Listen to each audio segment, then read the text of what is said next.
My name is Elisa Evett, and I live in the town of Caroline, and I'm a member of the local chapter of Mothers Out Front. And I choose to speak to you today out of my concern that unless we take drastic measures now to get off fossil fuels, my darling grandchildren and grandchildren around the world will be faced with a miserable existence on an unlivable planet. Which brings me to speak about its relevance to this local issue. It's time to put a halt to the Cayuga power plant's devious and deceitful shenanigans at the expense of ratepayers and Thompkins County residents.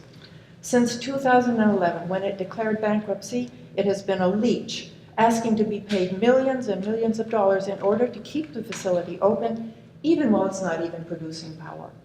And now it wants to bring its aging facility with an abysmal safety and environmental record back online. In recent history, the plant has caught fire and experienced a second life-threatening incident.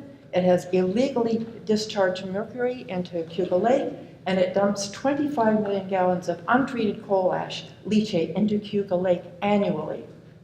These alone are reasons enough for the legislature to do everything in its power to shut the plant down once and for all.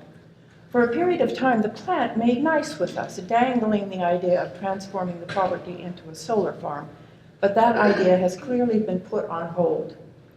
Now they're planning to repower the plant using natural gas, the worst greenhouse gas producing fossil fuel there is, and to add insult to injury, they propose to bring that climate change perpetrator, natural gas, to the plant by truck, in what are accurately dubbed bomb trucks, because an accident involving such trucks carrying a highly explosive substance can cause bomb-like damage to a community unlucky enough to be the site of such an accident.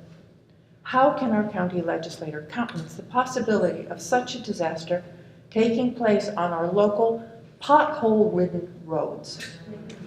I implore the legislature, at the very least, to pass resolutions in favor of shutting down the plant and prohibiting bomb truck travel on our roads, and at most to explore ways to put pressure on state government to adopt measures to protect our citizens from the menace that is the Cayuga power plant. Thank you.